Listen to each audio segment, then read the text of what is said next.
I say, connect me, and the bass goes, and everyone's loving it when we hit the road. Back home from another mini electric journey, we're like, search Mini Electric and don't just drive it, feel it. Nick Ferrari at breakfast. Call 0345 6060 973. Deborah, I'm going to be talking to you about the Sports Personality of the Year row in a moment. I'm going to be telling you how the COVID road closures we know that are already causing problems for emergency services. Now it would appear they're helping crooks flee the police. Yes, you did hear that correctly. But they're still beloved of so many local authorities. But let's catch up on the news that broke, about 2.5 hours or so ago. The relevant regulatory body in the United Kingdom giving the green light, as it were, for the Pfizer jab. We're going to hear more about that through the course of this morning and into this afternoon. Timeline, LBC's political editor Theo Ashwood joins me in the studio. Theo, in 22 minutes. How much beer did you have? The old mitre in, or whatever it was? 3 pints in, yes. This should go well. Dr. June Rain, she is the chief executive of the regulator, the MHRA. She's going to be leading a Downing Street briefing at 10 o'clock, starting 10 o'clock sharp, to explain the decision to grant that approval to the Pfizer vaccine. The UK is the first country in the world to give the green light to the Pfizer vaccine.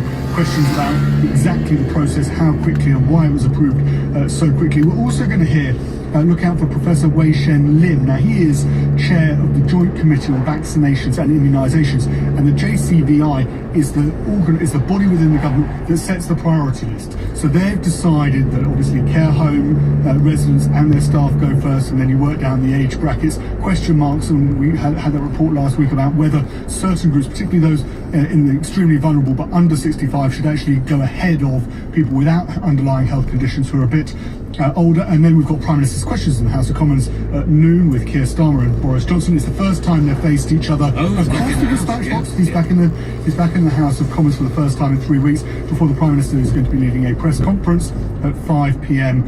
In Downing Street. Expect lots of references to the cavalry arriving. Theo Ashwood reporting. Theo, thank you for that. If you weren't listening the first hour, we had Theo getting ready in a pub, so that's why I asked him how many pints he had consumed, and of course he was only joking. He always drinks responsibly. Now let's come back to that Sports Personality of the Year row, and alongside Lewis Hamilton and Stuart Broad contention, Holly Doyle, Deborah N'Goul. Hello, Deborah. Good morning. Hello, Nick. Tell me about Holly Doyle. Well, Holly, she is the sister of James Doyle, who is also a very good jockey. Oh, right. But she's been sort of flying underneath the radar. She's so accomplished. She's won a record number of winners from last year. First Royal Ascot winner of a lady, first woman in the UK to have a 5-timer. She's just really, she's so young, right. But she's brilliant. But she's not on the same level as Jordan Henderson, Lewis Hamilton, or Ronnie O'Sullivan. Oh, no, she is. Oh, I mean, come on. Deborah, Lewis Hamilton has won 7 world titles, and I think it's 91 Grand Prix. Oh, come on. Listen, I know you're a petrol head, and I know you love that sport, and I love the sport of racing, but honestly, she's accomplished, she's brilliant. There's so many Stuart Broad has been pounding in, bowling fast for God knows how many years, and has taken 500 test wickets. Okay, so Holly, she was the first woman to ride a Group 1 winner. She rides a horse. It's a very dangerous sport. I'm not saying so. Oh, okay, you want to talk danger. Tyson Fury is the WBC World Heavyweight Champion. But many jockeys fall off, break the backs, break the necks. Many racing drivers were killed, and Mr. Hamilton, is it Sir Louis? I think he is going to be Sir Louis.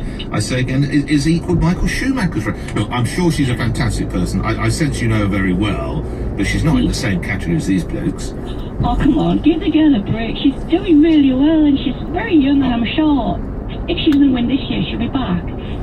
Look after yourself, Deborah, thank you. I'm sure she's a smashing kid, and I wish her well. And some of it is done a little bit tongue-in-cheek, but I just sense that when they did that shortlist, they thought, oh, gosh, in this world of woke, we'd better have a female. Thank you, Deborah. Alex in Wimbledon. Alex, your view. Good morning.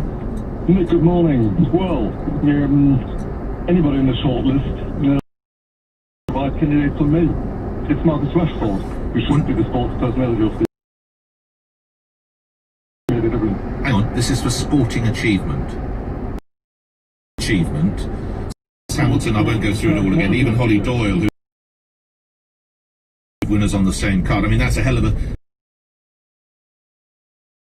forming Manchester United. Now, achievement, that's something else. But sports achievement, Manchester United are a pale shadow of what they once were.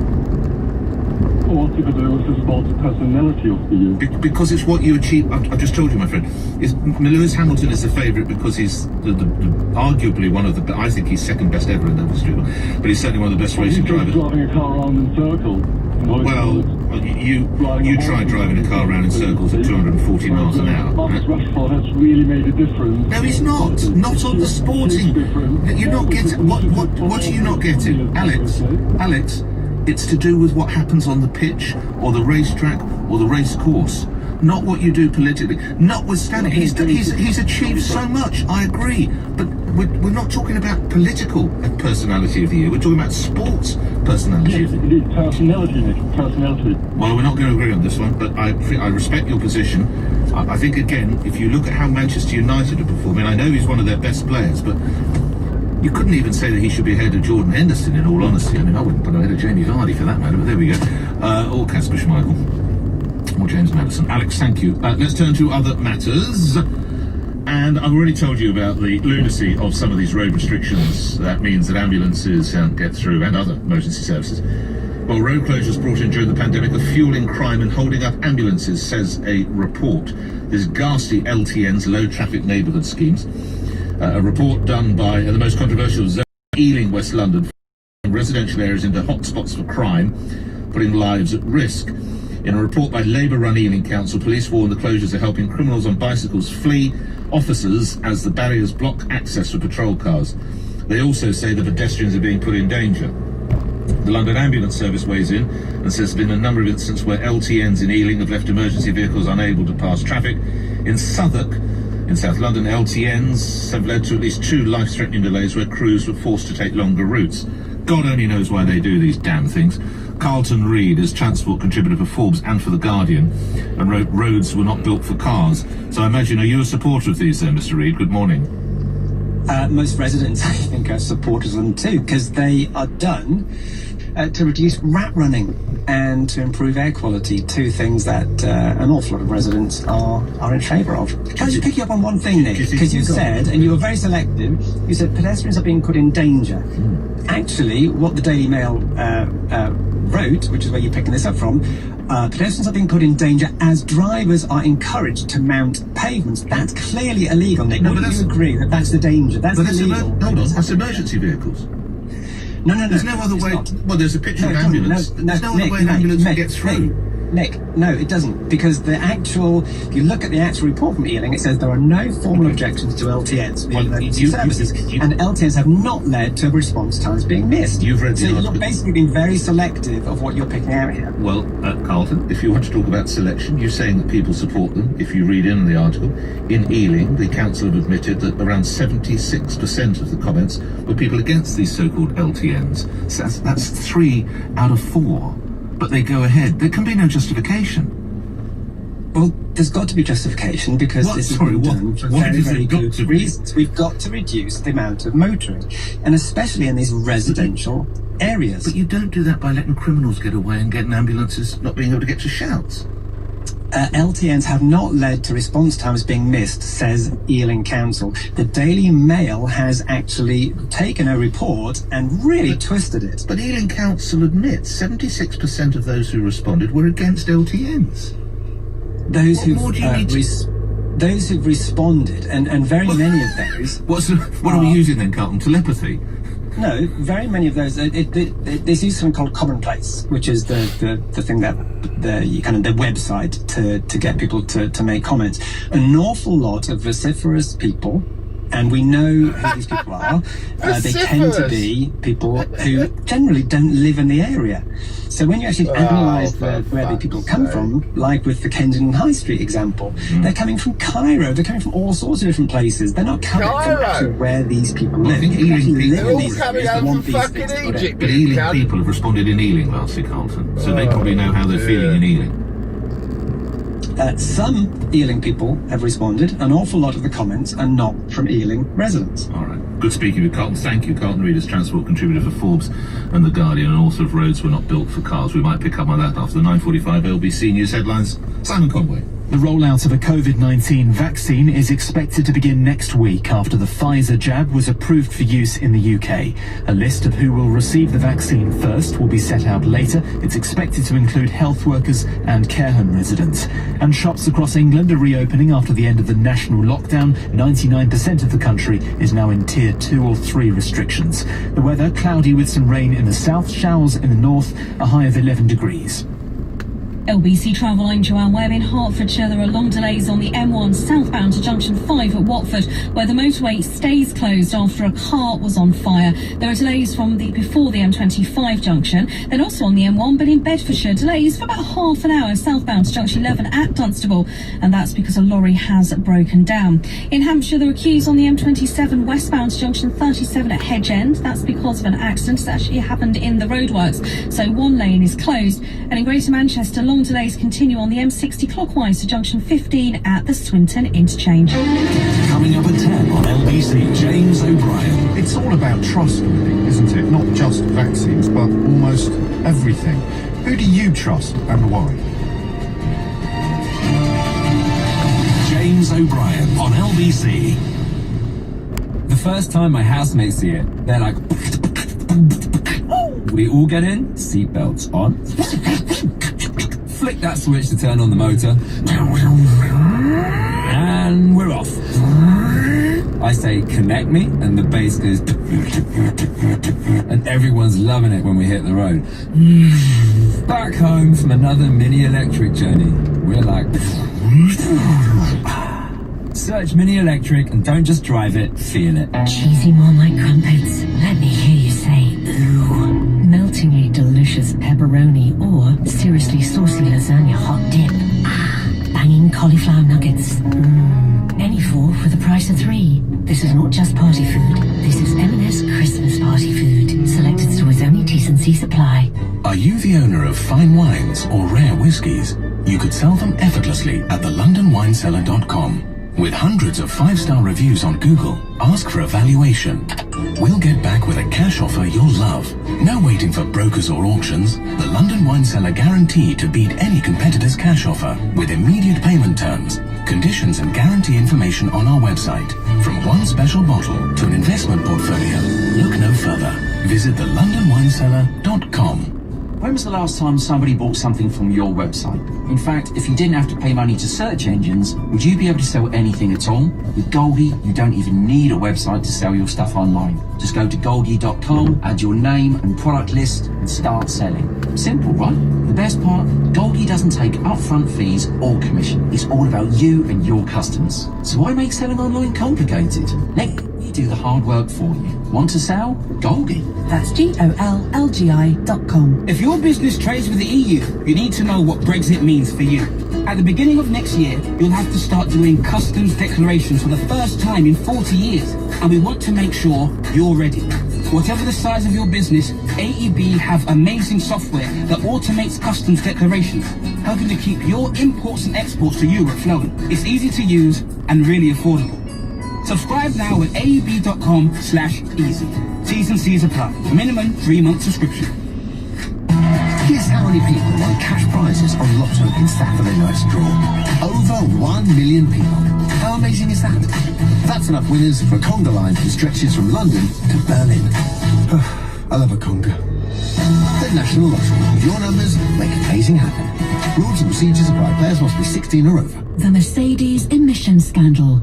Vehicle emissions harm you and the environment. If you currently own or have owned a diesel Mercedes that was made between 2009 and 2018, you might be eligible for thousands of pounds in compensation. Join the claim. Visit mercedesemissionsclaim.co.uk or text JOIN to 85222. mercedesemissionsclaim.co.uk or text JOIN to 85222. At Morrison's this Christmas, our British beef roasting joint from our butchers is $4.99 a kilo, and our fresh whole salmon from our fishmongers is also $4.99 a kilo. Morrison's, making Christmas special. Majority of stores subject to availability. Online varies. Beef is vacuum packed.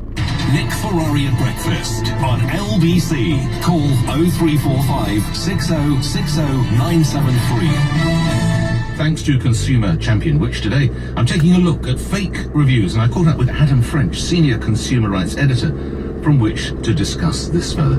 Adam, thank you for coming on. Okay, let's quantify it. How big an issue is this? Well, let's look at it this way. When you're shopping on a big retail site, Nick, what would you do if you're after, say, a laptop? You found two models, pretty much the same price. One of them has an average 4-star rating. One of them has an average 5-star rating. Which one of those two would you probably buy? You go for the higher rating. Exactly, and that's how easy it is for those reviews to have an impact and how powerful they are to lead you to making a purchasing decision. And the sellers, they know this. They know how powerful that star rating is, how much more likely it is that you'll make that purchase. And what we've unearthed in recent years is an industrial scale operation of fake reviews, which are designed to manipulate you into buying products that don't necessarily live up to expectation.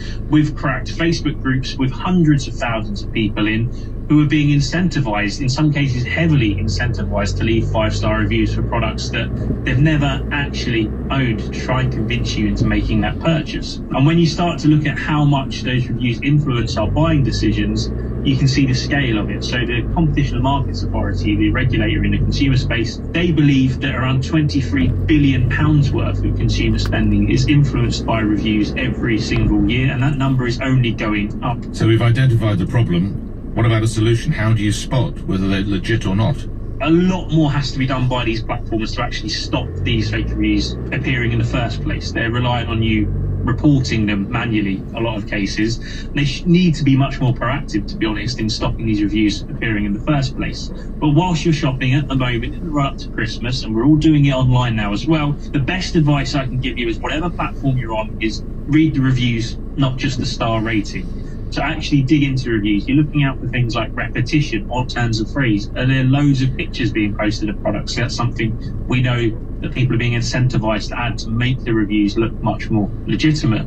And do take the time to read the 1-star reviews as well. They can be quite eye-opening to some genuine problems with products as well. I guess that's the key, Adam, isn't it? This is such a busy time period. Taking the time during Christmas time is so key because people are just rushing to try and get everything done. Exactly that. We are constantly being barraged at the moment with advertising. Black Friday is only just behind us. You know, these are really busy times for retailers to try and push a lot of products at you, and these fake reviews can have a real impact. So whenever you're about to make a purchase, my best advice to you is to not just rely on what you're being told on that one website, but actually do a Google search, see what other sites are selling it for, how much are they charging for the product. You might be able to save yourself some money. What do other review sites say about it? And actually build a better picture about exactly what it is you're buying, especially if you're about to commit a good few quid. It's a good idea to do your research first. If you think you have been misled, you folk at Which will know what you do next. What are your rights? In most cases, if you're ordering online, you'd have this additional protection provided by the Consumer Contracts Regulations, which gives you 14 days from the date of delivery to tell the online retailer you bought from that actually I don't want this, I want to return it and get my money back. That's probably your best bet to be able to get your money back. If when something turns up, doesn't live up to the expectations you had, clearly the reviews were a bit misleading, contact a retailer, tell them you want to return it. Most retailers have returns policies that go beyond that 14 days as well, so you should be covered and can return it. My best advice there is to have a good look at it the moment it's delivered, and if it isn't any good, send it back. Thanks, Adam, and thanks of course to Which. For more information about fake reviews and how to spot them, go to which.co.uk. This is LBC with Nick Ferrari at breakfast. Let's pick up with the problems of these road restrictions down at Stewart's as I live in Ealing, the 0.9 mile area. I have 11 roadblocks to get through. I had to go out on the main Uxbridge Road now. Eddie in Ealing, I can assure you there was zero consultation on this change. It's wildly disruptive, causing more pollution with people having to continue to divert and more traffic jams. Atul asks, will the cyclists pay for the maintenance of the roads? That's an interesting one. And Sarah says it is the locals who are objecting, not people outside the area. It's a ridiculous idea. Connor's in Greenwich. They've got a terrible one on Trafalgar Road at the moment as well, and Old Woolwich Road, haven't they? Connor, good morning. Good morning. Hello there. Yes. Yeah, as you say, Old Woolwich Road, Trafalgar Road, it's just chaos. It is. I'm West Greenwich End myself. We've got the one there, closing all the hills basically. Does that mean you're by the old fire station? Sorry, I know this is just so I know the big round. I know where you are. Okay, I know exactly where you are. Yeah. Within that area there, and they just made it an absolute nightmare. Were you consulted?